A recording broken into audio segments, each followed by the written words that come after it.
학생들이 좀 생각을 좀 짧게 하는 학생들 같은 경우에는 함정에 빠지게끔 문제를 내셨어요. 어떤 부분 때문에 그러냐면 요거 맞힌 친구 있나? 답지 안 보고 맞힌 친구? 네, 없는 걸로.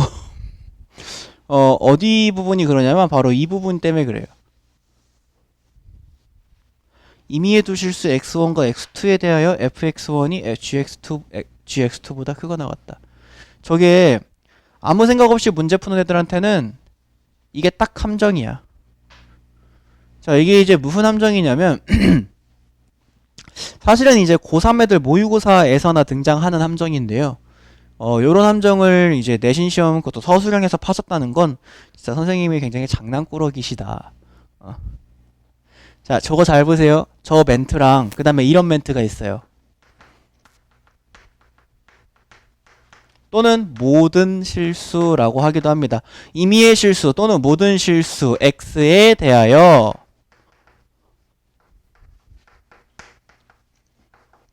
자, 이게 너네가 평범하게 평소에 봤던 문제죠.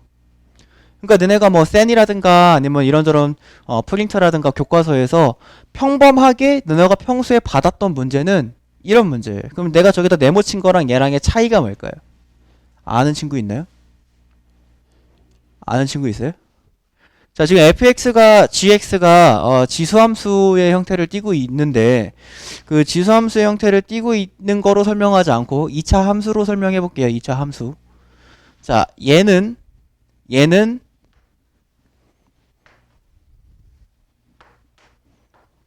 이래도 된다는 거야. 이래도 된다는 거.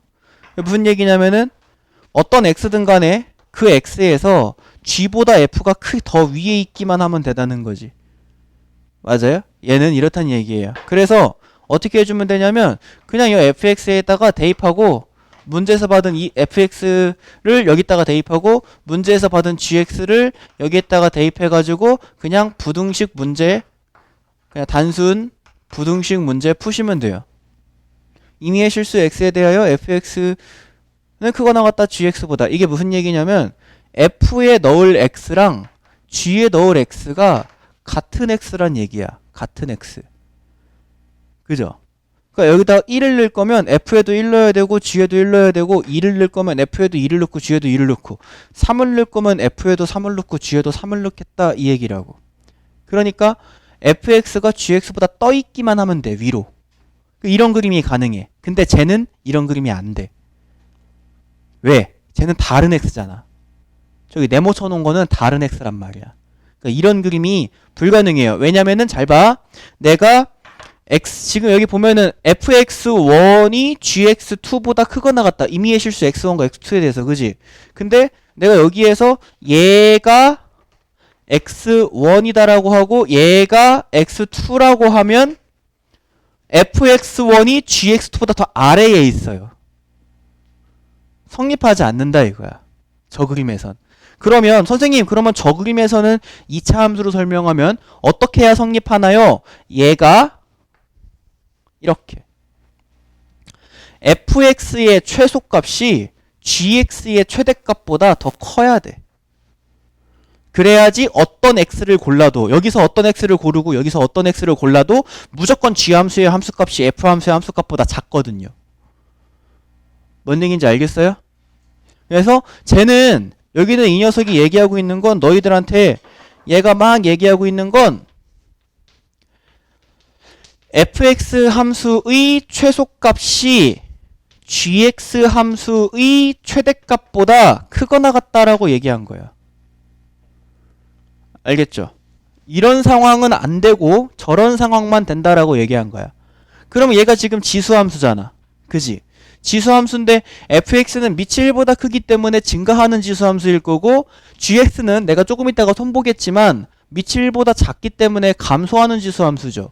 fx는 증가하고 gx는 감소할 때 fx랑 gx가 어떻게 생겨야 되냐면 예를 들어서 얘가 fx면 이 fx는 사실 지수함수는 최소값을 갖지 않아요. 그지? 계속 내려가니까 점근선을 향해서 무한히 이 fx는 이렇게 생겼고요. gx는 뭐 예를 들면은 뭐 감소함수니까 뭐 이런 식으로 생겼겠지. 이렇게 그러니까 fx가 함수값이 가지는 가장 작은 값도 어떤 값도 gx 함수값이 가지는 가장 큰 값보다 무조건 커야 된다 이 얘기야. 뭔 얘기인지 알겠어요? 그리고 gx는 내가 저기 문제 풀 때 보니까 감소지만 얘가 이렇게 안 그려지네. gx도 증가네. gx가 어떻게 증가하지? y축에 대한 대칭을 했구나. 얘를 이렇게. 그래서 이렇게 그려집니다. 이렇게. 이러면 조금 더 말이 되네. 그지? 얘가 gx. 좀 이따가 볼 거예요. 얘가 gx. 그러면은 얘처럼 둥글기 때문에 gx가 여기 어딘가에서 위로 올라올 수도 있을 것처럼 보이지만 그때 여기는 요 새끼가 가지는 그 어떤 함수값도 여기는 fx의 요 새끼들이 가지는 그 어떤 함수값보다 위로 올라갈 수는 없다 이 얘기야. 그지? 자, 근데 그 어떤 함수값이다라고 하는 게 정의가 가능해? 그 어떤 함수값이라는 정의가 가능하니? 안 돼. 그래서 어떻게 우리가 찾을 거냐면 fx의 점근선 있잖아. fx의 점근선과 gx의 점근선이 있지. gx의 점근선을 가지고 볼 거야. 왜냐면 지수함수는 점근선을 향해서 무한히 가까워지고 있기 때문에 계속 내려갔을 때 fx의 최소값은 사실 존재하지 않지만 fx의 최소값이 이 점근선을 향해서 다가가고 있을 것이다 라고 하는 거는 예상할 수 있잖아. 뭔 얘기인지 알겠니?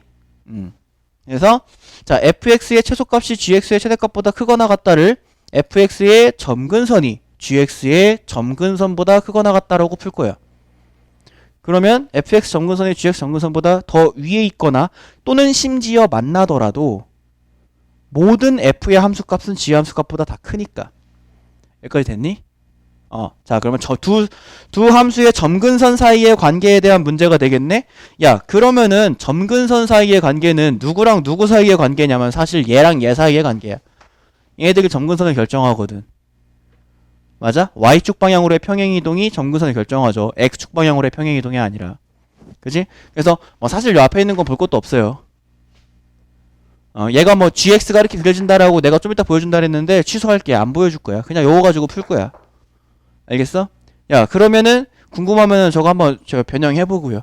자 그러면 fx의 점근선 10 플러스 k가 gx의 점근선 2-k보다 크거나 같으면 돼. 같거나 더 위에 있으면 된다고. 그러면 fx의 가장 낮은 함수값으로 예상되는 게 gx의 가장 높은 함수값으로 예상되는 것보다 더 큽니다.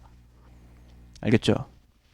그러면 자 이 k는 크거나 같다 마이너스 8보다 그럼 k는 크거나 같다 마이너스 4보다. 그래서 뭔가